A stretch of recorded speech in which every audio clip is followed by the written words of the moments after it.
wünsche euch ein frohes neues Jahr 2025. Ganz viel Liebe, Freude und vor allem Gesundheit wünsche ich euch aus Mexiko, denn ich habe mir Zeit in Mexiko gewünscht und die ich mir immer wünsche und ich habe sie auch bekommen. Wenn ihr dieses Video seht, bin ich aber schon fast wieder in Deutschland und werde fast 3 Monate in Mexiko verbracht haben. Ich habe diese Zeit vom Universum geschenkt bekommen und bin super, super dankbar dafür, dass ich das Jahr eben in Mexiko beginnen darf. Auf meinem Channel geht es ums Stricken, aber wenn ihr mir schon länger folgt, dann wisst ihr, dass ich sowohl Deutsche als auch Mexikanerin bin und deswegen Mexiko einen wichtigen Platz für mich einnimmt. Und man merkt es, glaube ich, auch auf meinem Channel in meinen Videos, denn ich habe schon mehrere Videos über Mexiko gemacht und auch öfters schon über mexikanische Textilkunst, Textilhandwerk gesprochen. Keine Sorge, es wird heute auch noch ums Stricken gehen, aber es geht heute um mehrere Dinge und ich freue mich auch sehr, sehr doll über dieses Video. Ich glaube, das wird ein richtig cooles Video, das super bewegt ist und mit ganz vielen verschiedenen Eindrücken und Bildern über das Stricken, aber auch eben um das Thema Textilkunst in Mexiko, denn jedes Dorf fast schon hat seine eigene Tradition, seine eigene vestimentäre Tradition, seine eigenen Trachten und hier wird sehr viel gewebt und auch sehr viel gestickt, auch etwas gehäkelt und auch gestrickt. Auf meinen Reisen habe ich mich eben auf die Suche gemacht nach mexikanischem Textilhandwerk. Egal wo ich hinreise, suche ich immer die traditionelle Kleidung von dem Ort, an dem ich gerade bin. Wie ihr eben gerade in der tanzenden Intro sehen konntet, hatten meine Freundin Marina und ich ein Huipil an. Huipil ist ein Oberbegriff für eine Art Tunika, die man hier in Mexiko findet. In dem tanzenden Video trage ich eben diesen schönen Huipil, der von Hand gewebt ist, in diesen sehr extravaganten, sehr knalligen Farben, der mir super, super gut gefallen hat. Mit diesen geometrischen Mustern. Ich kenne mich nicht so gut aus mit Webtechniken, aber trotzdem sieht man hier den Unterschied zwischen den verschiedenen Bahnen. Da sind unterschiedliche Muster gewebt und auch die Farben sind super, super schön. In den letzten Wochen in Mexiko habe ich eben in jedem Dorf, das ich besucht habe, die traditionelle Kleidung gesucht und auch sehr viel Videomaterial mitgenommen über den Ort, an dem den ich besichtigt habe. Und ich freue mich sehr, sagen zu können, dass ich mindestens die nächsten 6 Monate ein Video pro Monat über Mexiko haben werde auf meinem Channel. Diese Videos sind kurz, sie gehen 10 bis 15 Minuten und sind touristische Videos, geben euch einen Eindruck darüber, wie es hier ist, mit immer einem kleinen Fokus auf die Textilkunst hier und darauf freue ich mich sehr. Und ich hoffe, dass es euch auch inspiriert, genauso wie es mich inspiriert. Denn für mich sind diese Farben, die Muster, die Geschichten, die dahinter stecken, eine riesige Inspirationsquelle, die erstens mich glücklich macht und zweitens hoffentlich auch in Zukunft mein Stricken mehr beeinflussen wird. Das ist eine Tendenz, die ich schon länger haben möchte, aber die Zeit erlaubt einem nicht immer alles. Aber trotzdem hoffe ich, dass ich das immer in meinen Stricken mitnehme und immer mehr mitnehmen kann. Da ich gerade über Inspiration spreche, möchte ich euch mein neues Design zeigen, an dem ich langsam angefangen habe zu arbeiten, bevor ich mit euch in Mexiko spazieren gehe. Also mein neues Design wird Maracuja heißen und es wird meine Fruity Knitting Top Collection ergänzen kommen. Am beliebtesten von dieser Fruity Knitting Top Collection, Summer Top Collection, findet ihr unter diesem Namen auf Ravelry, ist das Top Cerise, das eben eine Konstruktion hat von oben nach unten. Erst wird es in Teilen gestrickt, von oben nach unten bis zum Armausschnitt und danach in der Runde den Körper runtergestrickt. Aktuell habe ich das Vorderteil angefangen mit einem provisorischen Maschenanschlag, habe ich die Träger angeschlagen und dann erstmal die Träger separat gestrickt, bevor ich sie hier zum Halsausschnitt zusammengeführt habe. Maracuja, warum habe ich das Maracuja getauft? Und zwar erstens aufgrund der Farbe, auch wenn Maracujas nicht blau sind, aber irgendwie habe ich das zusammen assoziiert. Und auch wegen des schönen Lace-Musters, das ich hier gemacht habe, das eben ja, kleine Maracujas darstellt. Und ich freue mich sehr über dieses Top. Ich finde dieses Muster super schön. Die Farbe ist super schön und es ist aus einem Garn von Shulana, das heißt Lilana. Es ist eine Mischung aus Leinen und Wolle, die ich schon für meine anderen Tops in meiner Fruity Knitting Collection verwendet habe. So wird es also aussehen. Es hat schon ein bisschen Form. Ich kann es schon ganz gut visualisieren, damit es auch rechtzeitig fertig ist für den Sommer 2025. Und wir haben ja schon über Wünsche gesprochen. 2025 wünsche ich mir, dass ich auf meinem Channel mindestens die 5000 Abonnenten knacke. Deswegen bitte ich dich, wenn du regelmäßig schaust, wenn du gerne meine Videos schaust oder auch wenn du zum ersten Mal hier vorbeischaust, meinen Channel zu abonnieren. Es würde mir sehr, sehr große Freude bereiten und auch wirklich helfen. Mein Wunsch für dieses Jahr 2025 ist es auf jeden Fall machbar, mindestens 5000, wenn nicht auch mehr Abonnenten auf diesem Channel zu erreichen. Sei einer davon und klick auf Abonnieren. Es kostet dich nichts und es hilft mir ungemein. 2 Sachen möchte ich euch gerne zeigen, bevor es mit euch auf Reisen geht. Und zwar geht es um diesen Carlisle Pullover, den ich gestrickt habe aus einem Garn von BC. Das war die Silk Bloom Fino.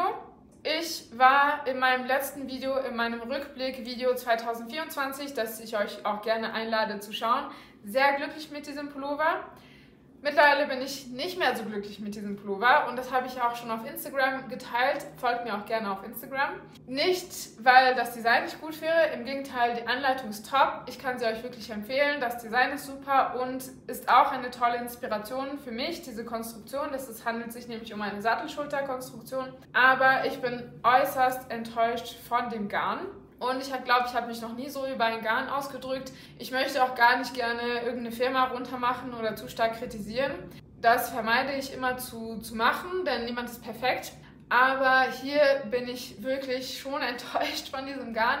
Es ist eine Mischung aus Wolle und Seide, wenn ich mich richtig erinnere. Seide ist da auf jeden Fall drin. Und ich glaube, es liegt an der Seide, dass es einfach so schnell Knötchen gebildet hat. Und es ist mir noch nie passiert, dass ein Pullover von mir so viele Knötchen gebildet hat innerhalb von 2 Wochen. Ich habe den Pullover ungefähr 2 Wochen lang fast jeden Tag getragen und ich war so traurig und ich war kurz davor, BC Garn eine Nachricht zu schreiben. Wie würdet ihr mit dieser Situation umgehen? Denn es war wirklich sehr viel Arbeit. Ich habe den mit einer 3 mm Nadel gestrickt, diesen Pullover. Und schaut mal, innerhalb von 2 Wochen sind die Achseln hier so sehr gefilzt, dass es einfach überhaupt nicht mehr schön aussieht. Und ich habe auch so viele Knötchen, ich hatte das noch nie so. Die Farbe ist schön, aber ich weiß gar nicht mehr, was ich mit dem machen soll. Ich habe den schon ein bisschen getragen. Nur zu Hause tragen finde ich schade. Verschenken, dann wird ihn jemand anderes noch viel mehr ruinieren, wenn das Garn schon so sensibel ist. Ja, was würdet ihr machen? Schreibt mir gerne in die Kommentare, gebt mir eure Tipps. Ich will den jetzt nicht jeden Tag rasieren, nachdem ich den getragen habe. Ich rasiere nie meine meine Strickteile, weil ich bis jetzt immer so Glück hatte mit dem Garn, dass meine Garne eigentlich von meinen gestrickten Kleidungsstücken so gut wie gar keine Knötchen bilden. So viele Knötchen hier. Und dadurch der Pullover einfach in meinen Augen nicht mehr schön aussieht und die ganze Arbeit sich irgendwie wie futsch anfühlt. Ich wollte diesen Pullover sowieso gerne nochmal stricken, weil mir die Anleitung so gut gefallen hat und die Anleitung eben etwas abwandeln und etwas, ja, meinen Style einfach dazugeben. Dieser Pullover, der am Anfang so knallig und so toll aussah und mich so glücklich gemacht hat, macht jetzt das Gegenteil. Wie würdet ihr mit dieser Situation umgehen? Ich weiß, es ist gut, wenn es zum Beispiel an der Achsel das Garn etwas filzt. Bei Fair-Eye-Pullovern mit Woven Felted Tweed gestrickt in vielen Farben ist das ja auch sinnvoll und es sieht dann auch schön aus, wenn die Farben dann ineinander verschwimmen, dadurch, dass das Garn ein bisschen hier in dieser Region filzt. Aber bei diesem Pullover sollte das eigentlich nicht so sein und sieht auch nicht schön aus. Naja, wie gesagt, schreibt mir eure Tipps in die Kommentare. Was macht ihr in so einer Situation? Soll ich mich an BC Garn wenden und freundlich nachfragen? Genau, weiter zu dem nächsten. Ich möchte nämlich nicht so sehr in diesem Negativen verweilen, da dieses Video so viel Schönes mit sich bringt und euch stattdessen mein anderes fertiges Projekt zeigen. Das ist dieses kleine Dreieckstuch, das ich mit Restgarn von Casasol gestrickt habe. Restgarn, weil ich mit diesem Garn das T-Shirt Lakes Tee gestrickt habe, das ich auf dieser Reise nicht dabei habe, aber ich auf jeden Fall super toll finde. Und ich habe hier die kleinen Margaritas eingebaut von meinem Margarita Sommertop. Ja, es ist ein Knäuel, 50 Gramm. Ich habe es noch nicht gewaschen, deswegen ist die Form jetzt noch nicht so optimal. Ich muss es noch waschen, spannen und schön in Form bringen. Aber von der Größe finde ich es perfekt. 50 Gramm ein Knäuel, denn ich bin so der Typ, der gerne so halbgroße Tücher trägt. Ein bisschen knapp ist es vielleicht, aber ich kann es hier so gut um meinen Hals binden und ich finde es perfekt. Es hat ein bisschen die Form von einem Bandana bzw. Paliacate, denn original sagt man auf Spanisch in Mexiko Paliacate zu diesen gemusterten bunten Tüchern. Ja, meins ist zwar nicht quadratisch, aber es erfüllt ungefähr denselben Zweck, was ich perfekt finde. Also ein tolles neues Accessoire für mich. Ja, das war's zu den Strickprojekten heute. Komm also mit nach San Cristóbal de las Casas in die Berge Mexikos und lass dich inspirieren von der unglaublichen Kreativität der textilen Kunsthandwerker hier in diesem Land. Marina und ich befinden uns in der Stadt San Cristóbal de las Casas im Bundesstaat Chiapas im Süden Mexikos. Diese Stadt befindet sich in den Bergen auf 2200 Metern Höhe. Wir waren im November dort und es war auch schon ein bisschen kalt morgens und abends. San Cristóbal de las Casas hat den Status des Pueblo Mágicos, also magischen Dorfes, erhalten. Auch wenn diese Bezeichnungen heute offiziell nicht mehr verwendet werden, sind sie doch noch wichtig geblieben, weil sie den Tourismus fördern und eine besondere Auszeichnung sind. Die Identität des Bundesstaats Chiapas ist heutzutage noch sehr stark von den indigenen Völkern geprägt. Es gibt mehrere indigene Völker, aber das stärkste indigene Volk heißt Tzotzil. Ihre Sprache hört man tatsächlich noch viel auf den Straßen von San Cristóbal de las Casas und wir haben das Wort Danke gelernt. Danke sagt man auf Tzotzil Colabal. Hier ein Blick auf die wunderschönen Berge in Chiapas, San Cristóbal de las Casas. Dieser schöne blaue Huipil, den Marina in Grüntönen in der tanzenden Intro dieses Videos trägt, haben wir eben in San Cristóbal de las Casas ergattert. Ebenso wie der Huipil, den ihr gerade auch gesehen habt, von dem ich euch gerne den Halsausschnitt und die wunderschöne Stickerei hier mehr aus der Nähe zeigen möchte. Man sieht hier diese sehr, sehr schönen Blumen, sowie auch dieser handgestickte Kettenstich.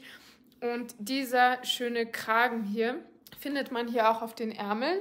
Und ich finde ihn einfach nur super schön gemacht und sehr, sehr passend zu diesem handgewebten Stoff, der eben mich ein bisschen an Sequence Knitting erinnert, wo man eben Sequenzen strickt. Und hier sind eben Sequenzen gewebt, die sich immer wiederholen und dieses sehr interessante Muster kreieren.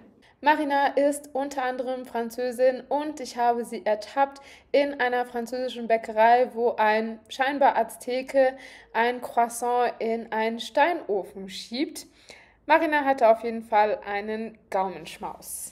Wir befinden uns am Fuß des Tempels Santo Domingo de Guzmán. Es handelte sich hier früher um ein Kloster. Wir schauen uns gleich seine neue Funktion genauer an. Aber zuerst ein Blick auf die Fassade, die einen sehr ausgeprägten Barockstil hat, beeinflusst von der Ästhetik der Menschen in Chiapas. Auf dieser Fassade treffen Ornamente des christlichen Glaubens als auch der indigenen Kulturen aufeinander. Das Innere des Tempels ist aus Holz geschmückt und mit Blattgold oder goldener Farbe bemalt. Das weiß man, glaube ich, nicht genau. Trotzdem gehört es zu einem der Schmuckstücke hier in San Cristóbal de las Casas, wo man noch einige andere christliche Tempel findet. Auf dem großen Platz vor Santo Domingo befindet sich der wahrscheinlich größte Markt für Textilien und Kunsthandwerk in dieser Stadt. Chiapas ist sehr bekannt für seine Textilien und Marina und ich haben einiges eingekauft. Hier sieht man Damen in dem traditionellen Rock aus Wolle. Dieser Rock ist aber gewebt und nicht, wie man denken könnte, eine Schafshaut, sondern wird eben per Hand mit Wollfasern am Webstuhl hergestellt. Bei dieser Dame, die sehr schöne Wolltaschen verkauft, sieht man auch ihre sehr schöne Frisur und auch ihre traditionelle Bluse. Mehr dazu später im Video. Das Kloster wurde heutzutage zu einer Kooperative für Kunsthandwerkerinnen und einem Museum über die regionale Geschichte umfunktioniert. Und das schauen wir uns jetzt zusammen an. Das Kloster und der Tempel wurden im 17. Jahrhundert erbaut. In Chiapas werden Textilien am manuellen Holzwebstuhl gewebt. Und das Weben am Webstuhl mit Rückengurt, auf Spanisch telar de cintura, ist den Frauen vorbehalten. In der Kosmologie der Maya ist die Göttin des Mondes, Ixchel, die Schutzpatronin des Garns und ihre Tochter Ixchebeliaish, die Göttin des Stickens. Die Handlung des Strickens symbolisiert die Geburt und das Leben und das Öffnen und Schließen des Webstuhls repräsentiert die Herzschläge. Die Mühe der Weberin oder Strickerin repräsentiert die Entbindung, die das Leben gibt. Ihr müsst wissen, dass auf Spanisch Stricken und Weben tejer bedeutet. Dasselbe Wort trägt beide Bedeutungen. Bei den Mayas werden Strickerinnen und Weberinnen als die Mütter aller Kreationen wahrgenommen. Die Kleidung der prähispanischen Völker bestand aus pflanzlichen Fasern und hat sich deswegen mit der Zeit zersetzt.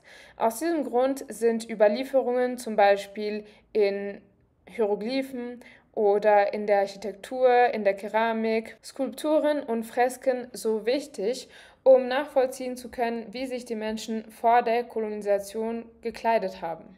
Nachdem wir eine schöne Runde durch den Hof des ehemaligen Klosters gedreht haben, gehen wir zusammen ins Museum. Es konnte nachgewiesen werden, dass Frauen bereits zwischen 250 bis 900 nach Christus den Huipil getragen haben, der bis heute auf dieselbe Weise von Hand hergestellt wird. Das heißt hauptsächlich durch Webstuhl mit Rückengurt. Das Motiv der Rauten wurde bereits von den Mayas verwendet und repräsentiert die Welt. Diese Kunst wurde durch die Weitergabe von Generation zu Generation beibehalten und schon damals haben die Mayas zum Beispiel Federn oder auch Muscheln und andere Dinge in ihr Weben integriert. Die Farben wurden damals aus der Natur gewonnen, wie zum Beispiel aus Pflanzen, oder das berühmte Rot wurde von der Cochenille Laos gewonnen. Das Museum war auf jeden Fall den Besuch wert, um etwas Theorie zu lernen. Gleichzeitig ist der komplette Markt am Fuß des Klosters sowie auch das komplette historische Zentrum auch eigentlich ein Museum. Der Markt, den ihr hier erblicken könnt, ist ein kleines Labyrinth, in dem eure Augen sich auf jeden Fall satt sehen werden an allen wunderschönen Kleidungsstücken, die von Hand hergestellt wurden. Die Auswahl ist riesengroß und die Qualität sowie die Kreativität sind einzigartig. Außer handgemachter Kleidung gibt es auch handgemachte Textilien für euer Zuhause, wie zum Beispiel Servietten, Tischdecken, Decken, Dekoration aller Art. Ich lade euch ein, am besten selber gucken zu kommen. Schließlich haben Marina und ich uns Richtung lokalen Markt ein bisschen verirrt.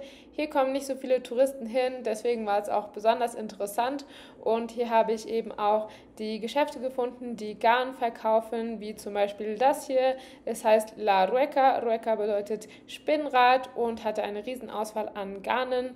Ich habe mich nicht wirklich getraut reinzugehen, weil ich auch nichts gebraucht habe an Garnen, sondern nur gucken wollte von außen, womit die Kunsthandwerkerinnen hier arbeiten. In einem anderen Geschäft, wo man tatsächlich auch Kleidung kaufen konnte, war ein super süßer Webstuhl ausgestellt, wahrscheinlich zu Demonstrationszwecken, aber es sieht aus, als ob da auch tatsächlich gewebt wird. In San Cristóbal de las Casas gibt es einige schöne christliche Tempel, wie zum Beispiel El Templo de la Transfugación del Señor im Parque Cerrillo, also im Park Cerrillo.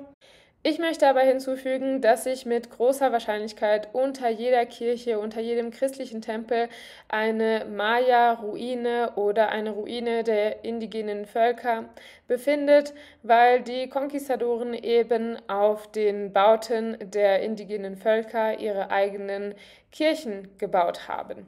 Ganz oben auf einem Hügel befindet sich El Templo de Nuestra Señora de Guadalupe. Man muss einige Stufen hochlaufen, um hier anzukommen.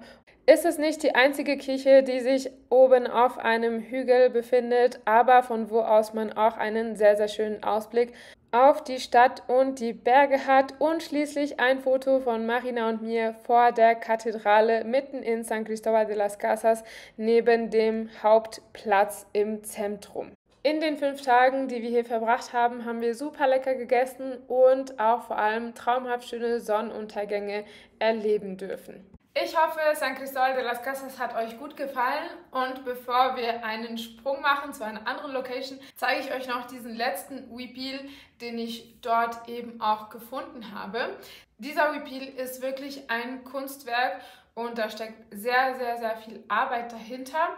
Es handelt sich um ein Huipil mit 3 Stoffbahnen, das heißt 1, 2, 3, das erkennt man hier an dieser Naht in der Mitte und die Huipils, die mehrere Stoffbahnen haben, sind aufwendiger zu erarbeiten und in der Regel deswegen auch teurer. Unglaublich schön an diesem Huipil ist einerseits die Farbe von dem Stoff, dieses dunkle Rot-Lila und auch die Stickerei, die ich euch hier aus der Nähe zeige.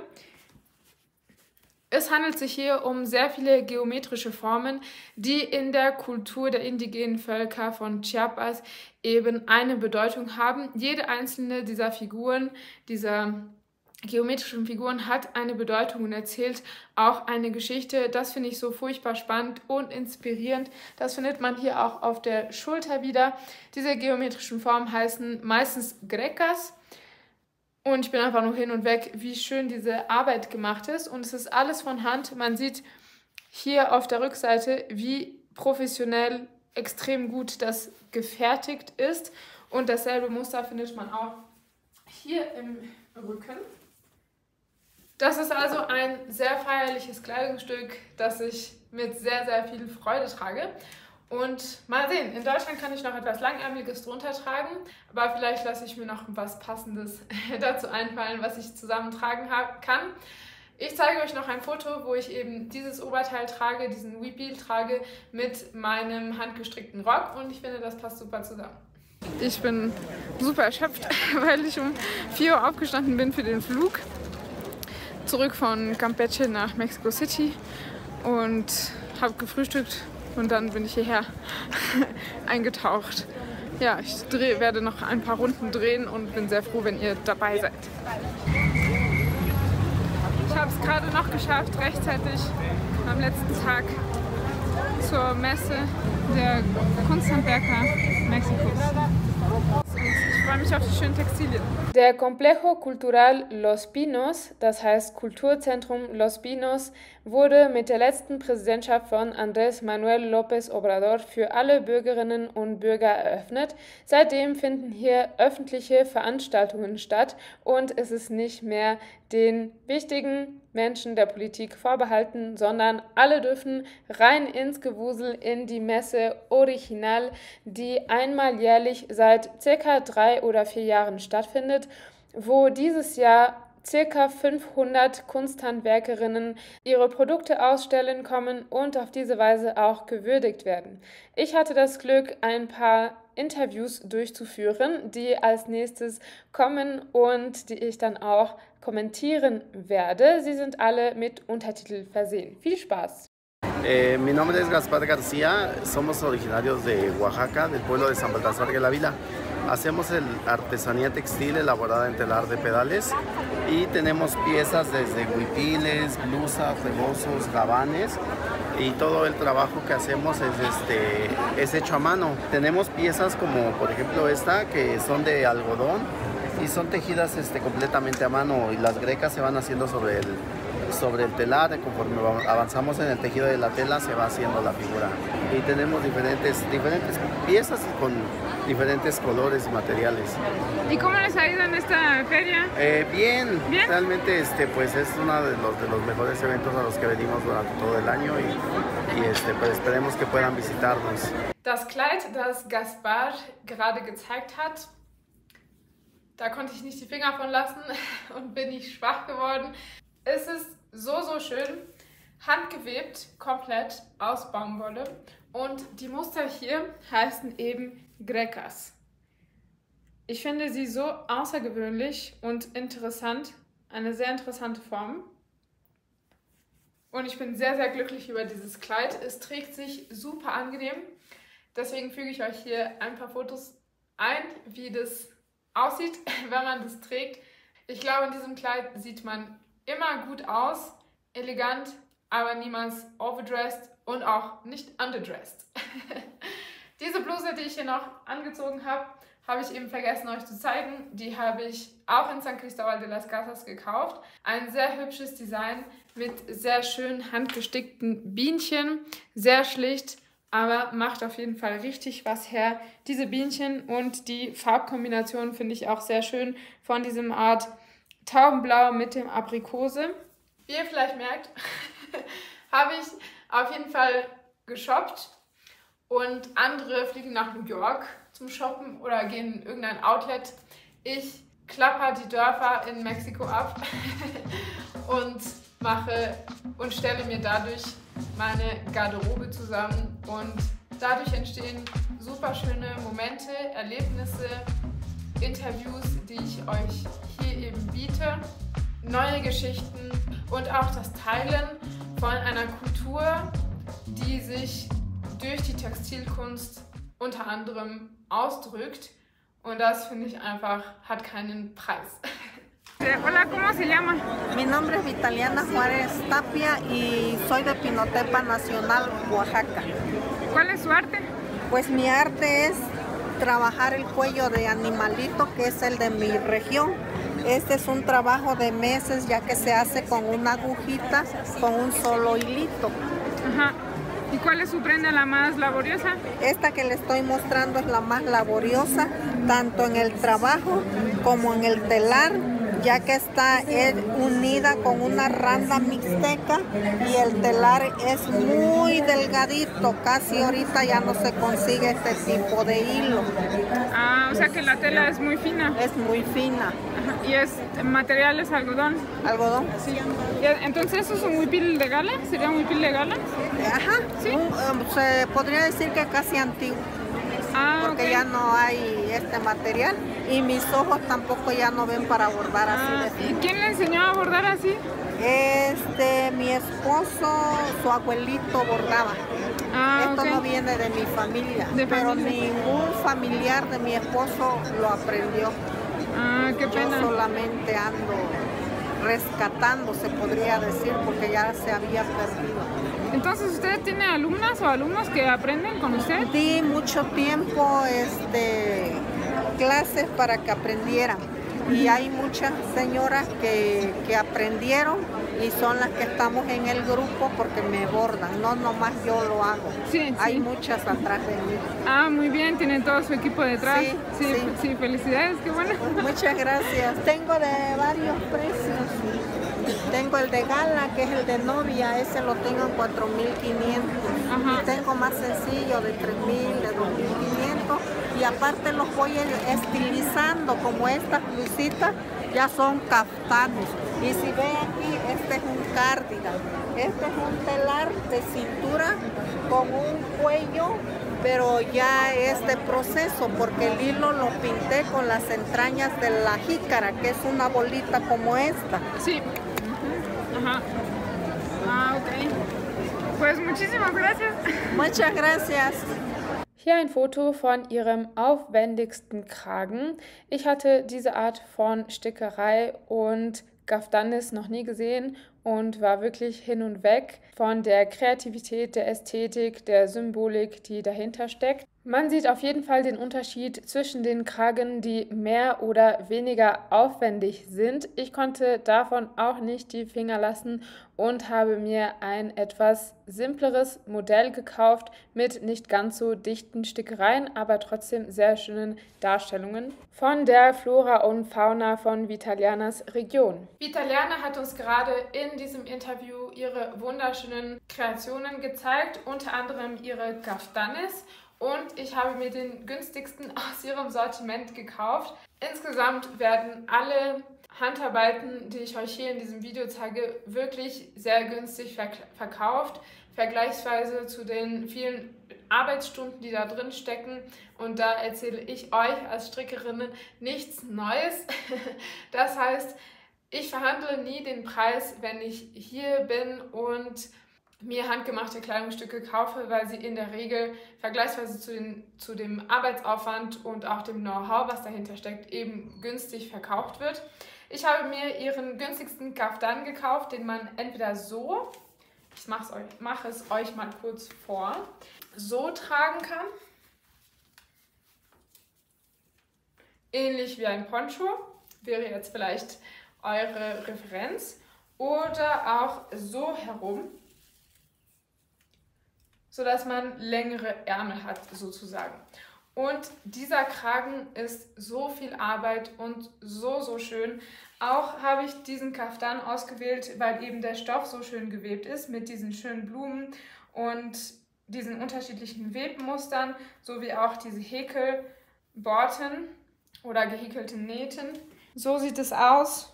Und hier erkennt man eben eine Schildkröte, einen Skorpion, kleine Fische, eine Krabbe, ein Cangrejo, noch ein anderes Insekt und ein Vogel, ein Pelikan vielleicht, noch eine Schildkröte. Ja, diese anderen schönen Stickereien, die kleinen Sterne oder Blumen und dieser sehr feine Kettenstich hier. So feine Stiche, so feines Garn, ein Meisterwerk.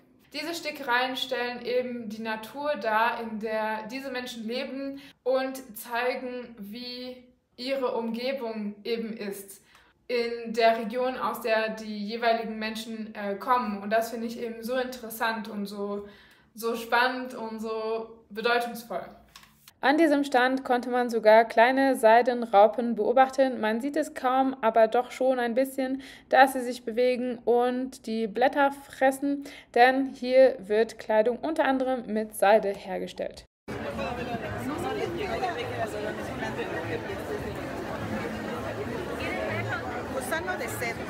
Mi nombre es Beatriz Fernández Jiménez, de San Pedro Cajones, estado de Oaxaca. Oaxaca, gracias. ¿Y cuál es su arte? Mi artesanía se llama textil estris. Ajá. ¿Y cuál sería su prenda la más laboriosa? Las más laboriosas pues son los huipiles largos, grandes. ¿Y los hace en telar de cintura? Telar de cintura. Aha. In meinem Video kann ich euch nur eine kleine Auswahl der Vielfalt an Textilien zeigen, die es hier in Mexiko gibt. Und ich muss zugeben, ich habe auch meine persönlichen Vorlieben. Das heißt, ich bin nicht komplett objektiv, aber trotzdem seht ihr an der Menge an Menschen, die hier sind, dass diese Messe auf jeden Fall ein großer Erfolg ist und dass viele Menschen sich für Kunsthandwerk interessieren und dass es höchste Zeit ist und war, diesen Traditionen einen Schauplatz zu geben und somit auch in den Augen der Bürgerinnen und Bürger auf eine Art und Weise aufzuwerten. Es gibt außerdem noch zum Beispiel mexikanische Puppen, die sehr, sehr hübsch sind, oder auch Kuscheltiere, die aus Naturmaterialien hergestellt werden, sowie auch zum Beispiel Teppiche mit traditionellen Motiven oder auch Sandalen und Schuhe. Mexiko stellt wirklich sehr, sehr schöne Sandalen aus Leder her. Hüte dürfen natürlich auch nicht abwesend vom Panorama sein. Und schließlich habe ich Luz Valdez getroffen und mit ihr ein Foto machen dürfen. Sie ist ein kleiner Star auf den sozialen Medien, denn sie ist eine sehr starke Stimme für Kunsthandwerker in Mexiko, schaut gerne auf ihrem Instagram vorbei.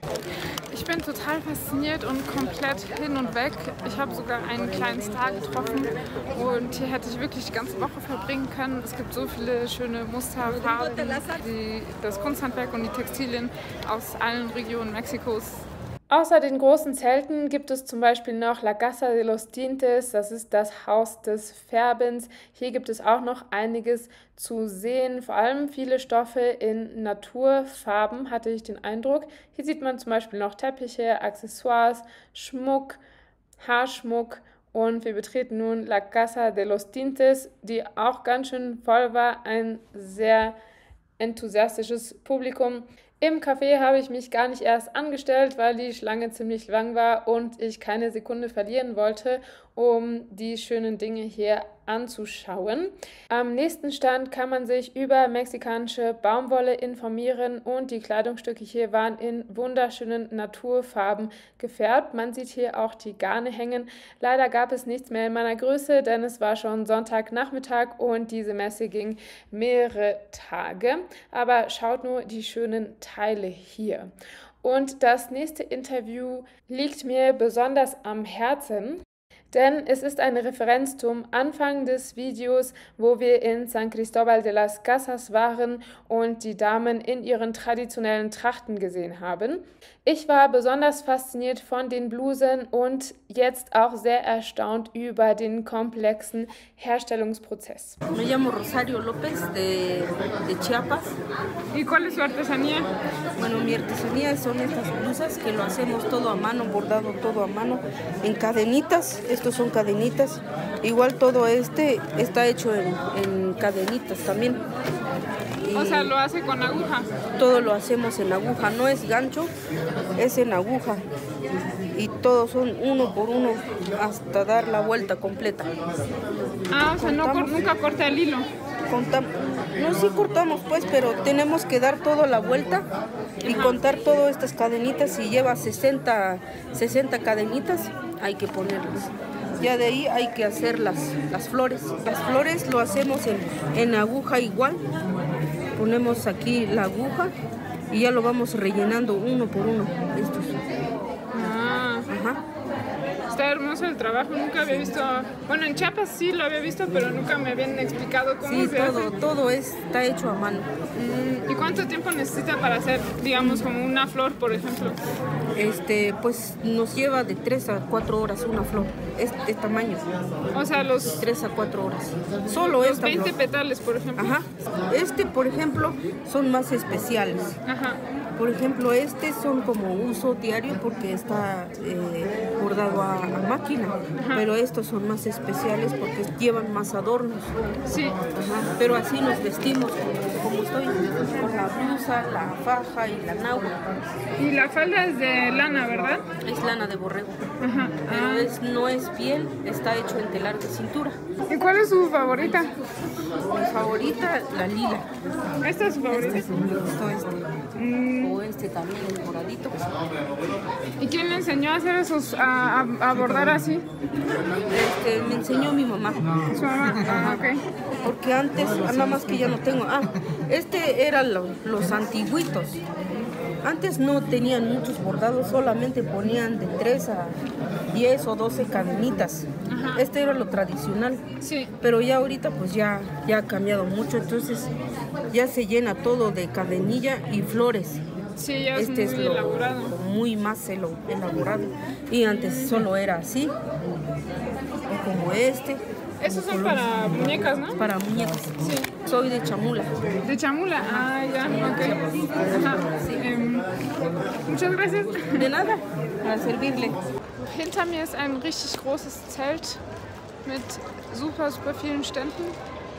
Und auf der anderen Seite ist noch ein großes Zelt mit richtig vielen Ständen. Und eben war ich noch in einem Haus, auch noch Haus des Färbens mit traumhaft schönen Farben auch, Naturfärbungen.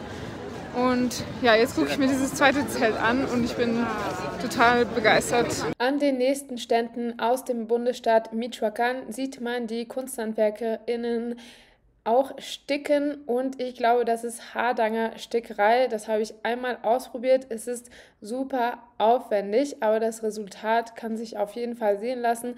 Das ist auch eine Art der Stickerei, die, glaube ich, vom Aussterben bedroht ist und deswegen ist es so schön, das hier zu finden. Wenn ich Zeit hätte, würde ich das auch alles machen, denn es macht super viel Spaß. Und hier seht ihr noch einige Muster und Kleidungsstücke aus dem Bundesstaat Guerrero. Man sieht also, wie unterschiedlich die Ästhetik von einem Bundesstaat zum nächsten sein kann, wie die Motive variieren, die Farben variieren und so weiter. Mais natürlich immer ein zentrales Thema in Mexiko, da es ein Grundnahrungsmittel ist und hier im kulturellen Komplex repräsentiert. Dieser hohe Baumstamm ist für die Voladores de Papantla. Heute haben sie keine Show, aber das sind Tänzer, könnte man sagen, die von diesem Baumstamm ganz oben herunter fliegen. Nur aufgehängt an einem Seil und dabei Flöte spielen. Und hier ist es wirklich sehr schön. Da hinten ist noch ganz viel Park hinter dem Aquädukt und die Stimmung ist sehr schön. Es gibt auch Essensstände. Ja, hier vorne gibt es noch mehr Stände mit Kunsthandwerk, Deko für Inneneinrichtungen, für zu Hause. Ja, und Schmuck. Für Schmuck gibt es auch noch eine Halle, da war ich noch nicht. Hier sieht man sehr schöne Schmuckschatullen zum Beispiel oder auch Körbe. Alles von Hand gemacht und an der Decke Papel Picado. Das sind diese schönen, hübschen, dekorativen Fähnchen, die man hier in Mexiko in vielen Orten sieht.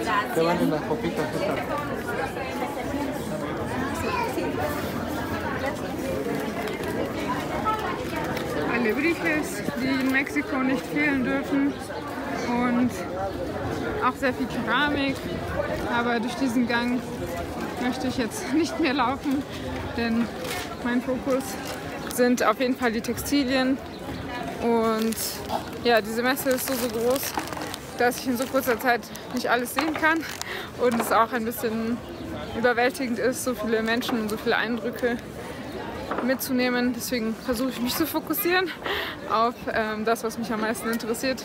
Deswegen gehe ich jetzt wieder zurück zu dem Zelt mit den Textilien. Schließlich noch Fotos vom Stand von Ofelia Garcia Rojas. Sie hatte eine traumhafte Auswahl an Blusen aus dem Bundesstaat Oaxaca, die ich euch direkt im Anschluss mehr aus der Nähe vorstelle und zeige. Rufina hatte eine unglaubliche Vielfalt an Blusen mit so vielen unterschiedlichen Mustern, die eben unterschiedliche Geschichten erzählen. Und zwei haben besonders mein Auge gecatcht, nämlich diese Bluse mit den super schönen Schmetterlingen in diesen Farben. Rot ist meine Lieblingsfarbe, das wisst ihr, glaube ich, mittlerweile. Und ich fand diese Bluse einfach nur so toll. Super passend zu ganz vielen meiner eigenen Kleidungsstücke. Und diese Bluse wird in einem späteren Video über Mexiko auch nochmal eine Rolle spielen. Also merkt euch diese Bluse und die Schmetterlinge. Und ich finde sie sehr schön, weil sie vorne, aber auch hinten Details hat. Nämlich hier im Rücken sieht man auch eine Blume, glaube ich, ist es. Und ja, so eine schöne Bluse. Alles von Hand gemacht, die Stickereien sowie auch der Stoff. Und die andere Bluse, die ich bei ihr gekauft habe, ist die hier. Und ich fand es so schön, denn der Stoff hat von Natur aus diese Farbe. Der ist handgewebt und nicht gefärbt. Der hat diese Natur-Creme-Farbe. Und ich fand diesen Kontrast eben so schön mit dem Weiß und diesen schönen Spiralen und sehr schöne Stickerei auf dieser Bluse. Die gleichzeitig sehr viele Rundungen hatte, aber auch Ecken und Kanten und geometrisch. Hier finde ich die Kontraste von den Stickereien sehr schön und im Rücken findet man hier auch noch ein sehr schönes Detail. Könnte zum Beispiel eine Sonne sein.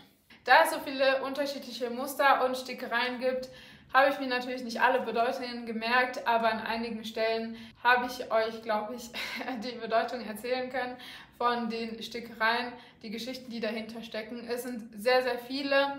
Ich meine, Mexiko hat 120 Millionen Einwohner und sehr viele Ortschaften, die ihre eigene Textilkunst betreiben. Deswegen gebe ich hier mein Bestes um die Geschichten, die hinter den Stickereien stecken, euch näher zu bringen.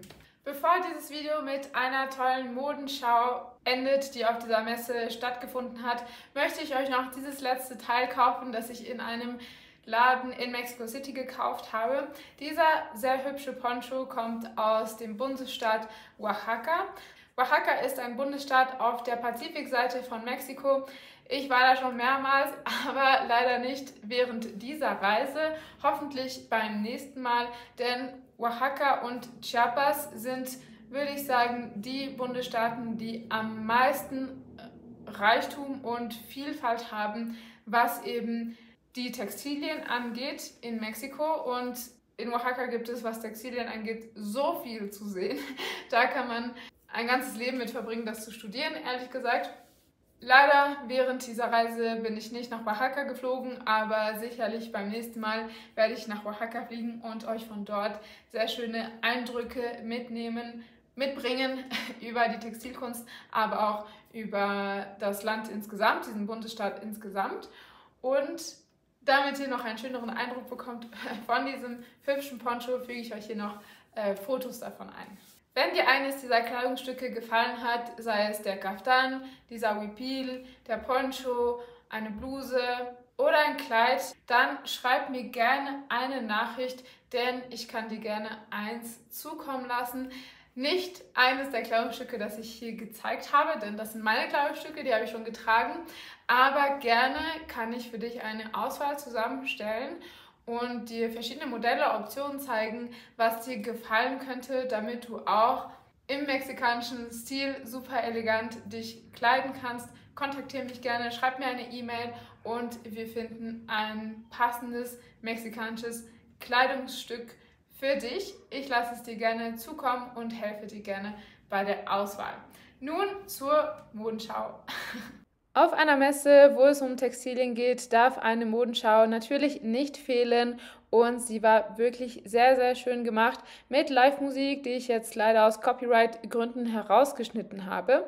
Aber hier durften eben einige Kunsthandwerker ihre Kreationen zeigen, wie zum Beispiel dieses schöne Tuch aus dem Bundesstaat Estado de México, das sich um Mexico City herum befindet. Und hier sieht man die Bühne mit den Musikern, die mit Herzblut dabei waren. Und interessant an dieser Modenschau ist es auch zu sehen, wie man die Kleidungsstücke stylen kann, wie man sie kombiniert und einen gesamten Look erstellt. Dieses Kleid kommt auch aus dem Estado de México und ist ein besonders aufwendiges Kleidungsstück. Ich glaube, man sieht es ihm auch an. Für meine nächste Folge habe ich mir noch 2 bis 3 Interviews aufgehoben und da ist eben ein etwas ähnliches Kleid auch dabei. Und dieses traumhaft schöne Kleid in diesem sehr knalligen Kontrast zwischen Gelb und Schwarz kommt aus dem Bundesstaat Guerrero. Ich finde, man sieht auf jeden Fall die Kontraste von einem Bundesstaat zum anderen, variiert die Ästhetik sehr stark und man könnte denken, dass es sich hier um komplett verschiedene Länder handelt, aber nein, all diese Stile findet man hier im selben Land in Mexiko und das zeigt auf jeden Fall, wie reich und vielfältig die Textilkunst hier ist. Zum Schluss wurden noch mehrere KunsthandwerkerInnen besonders geehrt und ich freue mich sehr, wenn du dabei warst und bis hierhin geschaut hast.